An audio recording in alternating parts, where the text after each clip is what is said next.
그리고 나서 김영선 의원실의 보좌관으로 들어가시게 된 건가요? 처음에 6급 비서관으로 예. 이제 채용이 됐는데 예. 이제 그 선거 캠프 때는 정말 자연스럽게 제가 회계 책임자가 돼버린 거예요. 네. 예비 후보, 이제 본 후보 딱 예. 들어가면서 지내 때 저 김영선 의원이 국회의원 이제 네. 출마한다고 나왔을 그렇죠. 때도 예. 제가 회계 책임자로 이제 예. 등록이 됐었거든요. 예. 제 의사는 상관없이 자연스럽게 예. 등록이 됐고 이제 선거 딱 끝나고 나서 저는 이제 미래한국용소를 다시 가든지 아니면 제가 따로 사업을 하려고 예. 생각을 하고 있었는데 예. 명태균 씨가 이제 예. 비서관 한번 해라. 쉽게 올 수 있는 기회 아니다. 공무원 들어가기 엄청 힘든데 네. 그래도 한 번은 해봐야 되지 않나 해서 네, 네. 그래서 일단 3번을 거절했었습니다. 다른 분 드리라. 예. 저는 안 할 거다. 예. 계속 이제 제안을 하시길래 예. 세 번째 다시 제안했을 때는 알겠습니다. 감사합니다. 예. 하고 예. 이제 수락을 하고 예. 6급 비서관 이제 등록을 하고 예. 회계 책임자는 그대로 따라가시더라고요. 그러니까 예. 이게 변경이 되지 않는 한 네. 끝까지 가는 거예요. 예. 그렇게 해서 일단은 제가 6급으로 예. 가게 됐고 예. 2023년도 이제 5월 무렵부터 이제 명태균 씨하고 약간 이제 감정 대립이 생기면서 예. 이제 저는 그러니까 그 전에는 명태균 씨를 예. 대표로 모시고 있었기 때문에 네. 명태균 씨의 지시를 따랐었고, 네. 근데 김영선 의원실에 이제 오면서 예. 저는 이제 김영선을 모시고 있는 네. 비서관이기 때문에 예. 김영선 두 분이 의원의 바뀐 거죠. 그쵸, 예. 지시를 따라야 되는데 김영선 의원 지시를 하는 것보다 명태균 씨의 지시가 더 많았었어요. 그러면서 이제 감정의 골이 막 베이기 네. 시작했고 이제 김영선 의원한테 명태균 씨가 너무 이제 하대하는 모습, 네. 이제 주변에서들 너가 의원은 왜 저런 사람 저렇게 윽박 지르고 소리 지르고 하는데도 가만히 있는데 네. 하면서 이런 저런 소리가 막 들리면서 예. 명태균 씨한테도 그렇고 김영선 씨한테도 예. 이건 아닙니다. 예. 이 밖에서 너무 많은 민원이 들어온다. 예. 이렇게 멀리 하시던지 아니면 예. 인을 끊으시던지 예. 하면서 나중에는 제가 명태균 씨하고 정말 크게 싸웠었어요. 그러면서 제가 일을 못 하겠다 하면서 예. 사표를 냈었고, 예. 근데 사표 수리가 결국 안 돼서 아무도 사표를 수리 안 해주시더라고요. 그리고 예. 사무실 안 나가면 되는데 회계 책임자라는 이 신분 때문에 예. 안 나가면 안 되는 거예요. 누군가는 이건 처리를 해야 되니까. 누군가는 저하고 이제 그러니까 예. 변경 신고하고 이런 예. 서류가 다 들어가는데 변경을 해줄 사람이 안 나타나는 거예요. 김영선 의원한테도 구해달라. 사무실 저희 그 책임자한테도 구해달라. 명태균 씨한테도 내 사표 네. 쓰고 내 처리해달라 하는데도 나중에는 명태균 씨가 내가 나갈게 하고 본인 나가버리시더라고요. 근데 그 뒤로 사무실에 안 오신 게 아니에요. 계속 왔어요. 예. 띄엄띄엄. 예. 예전에는 맨날 이제 출근하다시피 했었으면 그래도 일주일에 두세 번, 못해도 한 세네 번은 왔었거든요. 예. 와서 가끔 또 회의도 하고. 예. 근데 언론 쪽에는 내가 그 뒤로 내가 발길을 끊었다 하는데 끊은 거 아니거든요. 계속 왔었습니다. 네. 예. 그래서 뭐 그 방은 국회의원이 2명이다. 네, 그리고 상석에는 명태균 씨가 앉는다. 네, 뭐 업무 지시는 명태균 씨가 한다. 뭐 이제 이런 얘기들이 나오고 그리고 네. 나서 실제로 명태균 씨가 창원에서 뭐 공무원들 불러다가 회의도 하고 네. 지시도 하고 그래서 이제 창원 관련된 산단 관련된 주요한 자료들이 왔다 갔다 하고 되고, 공유가 되고 이제 이렇게 했던 거네요.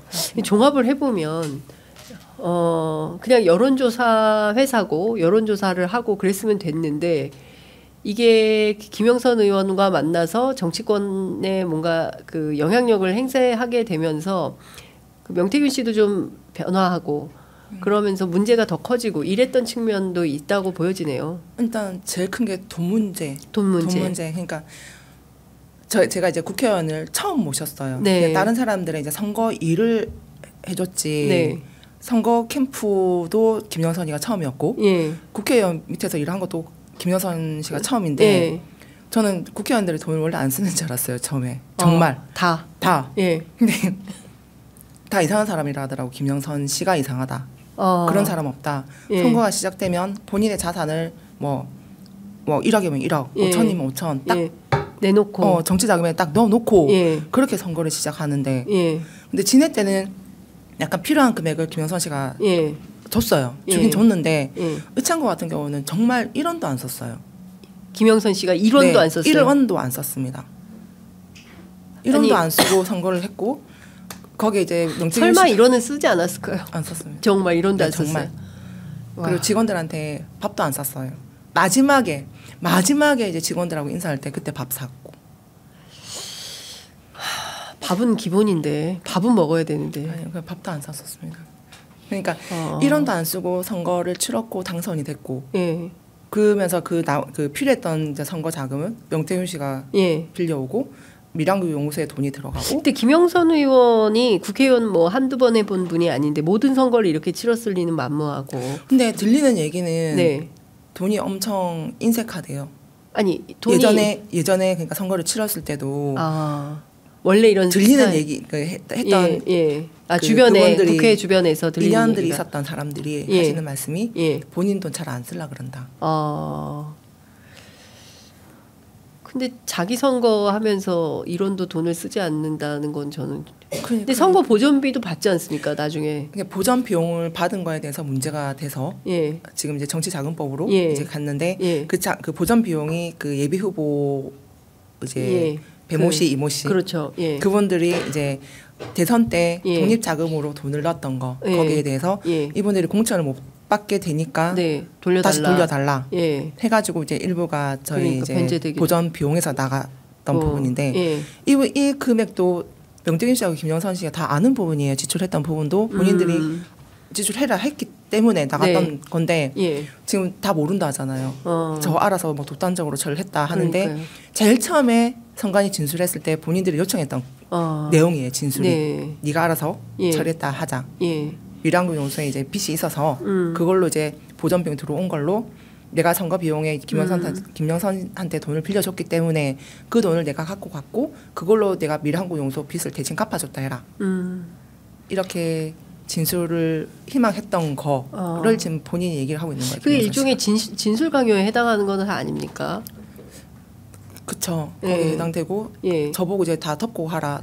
네가 다 덮어 쓰고 가라. 네가 가라 하와이 뭐 이런 거네요. 네. 내가 정치하면서 네 책임질게. 근데 그게 말이 그렇지 가능하겠습니까? 저는 그러니까 만약에 정말 제가 덮어 쓰고 갔다라는 가정을 했을 때 이분들의 행동을 봤을 때는 아닌 거예요. 그렇죠. 네. 네가 잘못해서 갔잖아. 할 사람들이라. 언제 이렇게 해서는 안 되겠다라는 판단을 하셨습니까? 처음에 선관위 진술을 하고 이제 왔을 때 이분들의 행동이 보이지 않습니까? 그러니까 태도가 태도도 보이고 이제 하는 행동 말을 봤을 때 내가 책임지고 이어서 꼬리를 자르면 이 사람들은 계속 정치를 할 거고 계속 이제 이런 패턴대로 갈 건데 내가 왜 이 사람들을 위해서 내가 다 덮어 써야 되지? 그리고 계속 강요를 하는 거예요. 제 진술에 대해서. 이렇게 얘기해야 돼? 명태균 얘기하면 안 돼? 그리고 나 얘기하면 안 돼? 미라구 용사하고 나 인연대 이게 끌어들이면 안 된다. 김영선 의원이 그렇게 얘기를 했다는 거죠. 그리고 명태균도 미라구 용사하고 이게 연관된다는 얘기를 하면 안 돼. 명태균 얘기는 왜 하면 안 된다라고 얘기를 했습니까? 이게 커지면은 이제 제 입에서 명태균이 미라구 용사하고 상관이 있고요. 김영선 의원하고 상관이 있고요. 하는 동시에 우리나라가 엄청 시끄러워진다 했었어요. 그러니까 지금 이 상황을 얘기를 하는 것 같아요. 김영선 의원. 그러니까 직감하고 있었네요. 그쵸? 김영선 의원. 명태균이라는 이름이 세상에 알려지는 순간 시끄러워질지. 보수가 다 괴멸적 상황으로 갈 수 있겠다. 본인이 더 잘 아는 거예요. 김영선 의원. 김영선 씨가. 그래서 절대로 명태균이라는 이름은 말하면 안 돼. 그런데 이제 9월 5일 첫 보도 나오고 이거는 아니다 싶어서 그때부터 시기가 있었어요. 9월 2일 날 그러니까 그 전에 제가 이제 김영선 씨한테 돈을 이제 내 돈을 달라라는 내용 증명을 보냈었어요. 그러니까 선거 때 제 돈을 이제 넣었던 거 일부 받았던 거랑 그리고 그 국회의원 신분으로서 정치 자금에 제 사비를 이제 김영선 자산으로 이름을 바꿔서 이제 넣었던 돈들 그리고 이제 정치 자금으로 못 쓰는 부분들에 대해서 제가 김영선으로 이체했던 부분들에 대해서 내 돈을 이만큼 썼으니 이만큼 빨리 돈을 이제 달라라는 내용 증명을 보냈는데 내용 증명을 원래 처음에는 보낼 생각도 없었거든요. 본인이 저한테 약속했던 게 올해 12월 말까지 정산을 해줘줘. 내가 갚을게. 그러니까 내가 돈이 없으니까 나중에 나눠서도 갚던지 일단 정산을 한번 해줘. 그리고 연말까지 갚을게라고 얘기를 하셨는데 이분들이 이제 이 검찰 조사가 시작된 1월 3일자로 그 보도가 됐었거든요. 그렇죠. 정치자금법원에서 뭐 검찰에 고발이 됐다라는 그 보도 이후에는 일단은 사건 수습을 하기 위해서 저를 계속 달랬었어요. 뭐 검찰 갔을 때 진술했을 때 이제 아까 말씀드렸다시피 명태균 잘라내야 되고 본인 잘라내야 되고 이렇게 진술을 강요하다가 5월 29일자로 저희가 국회의원 임기가 만료가 되고 예. 사무실 직기를 다 이제 빼고 예. 사무실 다 정리를 했었어요. 예. 하고 나서 제가 이제 회계 책임자의 임기가 6월 12일자로 임기가 마감이거든요. 저는. 네네. 그때까지는 이제 임기 후 회계 보고가 이제 선관위 다 네. 제출이 돼야 예. 되고 나중에 수장 보완까지 해가지고 다 제가 일단은 제가 할 수 있는 일을 예. 다 마쳤었어요. 예. 마치고 나서 저는 이제 김영선하고 인연을 끊으려고 계속 저한테 얘기하는 거는 진술 본인한테 유리한 진술을 계속 강요를 했기 때문에 예. 더 이상 연락을 하면 안 될 것 같더라고요. 그래서 저는 이제 소통을 끊고자 연락을 안 받았었어요. 네네네. 그랬더니 주변 사람들한테 해가지고 뭐 강하게 연락 안 받는데 이렇게 저렇게 막 얘기를 하다가 나중에는 주변 분들한테 확인서를 받으러 다닌다는 얘기가 들리는 거예요. 그 확인서 내용이 강혜경이가 멍청해가지고 말귀를 못 알아들어서 일을 잘못하는 바람에 검찰까지 이렇게 사건이 진행됐어라는 그 확인서를 한 사람 한 사람 만나러 다니면서 받으러 다닌다는 거예요. 김영선 의원이. 네. 와. 그거 정말 저 충격받았어요. 딱 그 내가 말귀도 못 알아들어가지고 그러면 웃으면서 그랬어요. 써드리죠. 아닌 건 아닌 그러면 뭐 그냥 안 썼다. 이 사람이 이 얘기가 한두 분이 아닌 거예요. 그리고 써줬다는 얘기도 들리는 거예요. 근데 실제로. 그 써줬다는 사람이 저희 사무실하고 연관이 없는 그러니까 가끔씩 사무실에 들리지만 김영선하고 연관이 있는 사람인 거예요. 저에 대해서 잘 모르는. 그러니까 사무실에 그 김영선 사무실에 있는 비서관이고 회계 책임자구나까지만 아는 사람인데 이러저러한 내용의 확인서를 썼다라는 얘기가 있길래 도대체 이 사람들은 뭐지? 내용도 모르면서 저걸 검찰에 제출한다는데 저렇게 썼단 말이가. 그 김영선 씨가 써달라고 하니까 써준 거겠죠. 네. 그럼 거기에 이제 본인 자필이라든지 이런 정보가 다 들어가는데 검찰에 제출하면 그만큼 본인도 책임을 져야 되는 그렇죠. 부분으로 저는 알고 있거든요. 일단 저래 막 받으러 다닌다는 얘기에 약간 뒤통수를 맞았어요. 이 사람들 보시게 이러면서. 근데 그 뒤에 또 이제 이 두 사람이 돌아가면서 저 욕을 하고 다닌다는 거예요. 사람 만나서 강혜경 이런 사람이야 저런 사람이야 한 사람은 구두로 얘기하고 한 사람은 전화 얘기해서 욕을 한다 하길래 도저히 못 참겠는 거예요. 저는 그 두 사람한테 욕을 들을 만큼의 잘못을 한 적도 없고 오히려 저는 헌신적으로 정말 진짜 뼈 빠지게 일했는데 졸지에 사람을 갖다 이상한 사람을 만들어 버린다는 생각에 화가 나서 제가 내용증을 보냈어요. 약간의 저도 이제 야 그만해라 이런 식으로 그 내용에 보면 제가 구구절절하게 막 써놨던 내용들이 있어요. 어른으로서의 행동답지 못하다 이런 식의 내용이 있는데 보고 반성하시라고 저는 그렇게 보냈거든요. 근데 그걸 받자마자 이제 신랑 직장을 찾아온 거예요. 김영선 씨가. 그게 그 사태구나. 네. 직접 그 세 번을 연달아서 찾아왔었고 두 번째까지는 제가 경고를 했어요. 한 번 더 찾아오면 나 무슨 짓을 할지 모른다. 근데 세 번째 와가지고 이제 그 직장에서 저한테 전화를 하면서 횡령보험으로 만들어버린 거예요. 저한테 이제 전화 연결을 해가지고 내가 그게 그 아내가 세비 보전 비용 명태균이 빌려와가지고 9천만 원 갚은 거 그 금액을 제가 다 쓴 걸로 내가 8천만 원 줬고 9천만 원 줬잖아 8천만 원 줬잖아 9천만 원 줬잖아 이거 다 뭐 있어 이런 식으로 저한테 얘기를 하는 거예요. 와. 왜 아무 상관이 없는 제3자 직장에 찾아가서 그 행패 부리냐고 저 소리 지르고 그날 난리도 아니었었거든요. 그리고 이제 112 신고할 테니까 빨리 나가라고 그리고 저 112까지 정말 신고를 했었고요. 그러고 나서 제가 김영선 씨가 명태균을 모르는 사람이라고 이제 신랑한테 얘기를 했다 하길래 제가 문자로 김영선 씨한테 엄청 으름장 났었습니다. 명태균을 모른다고? 명태균이라는 존재를 내가 까발려줄게.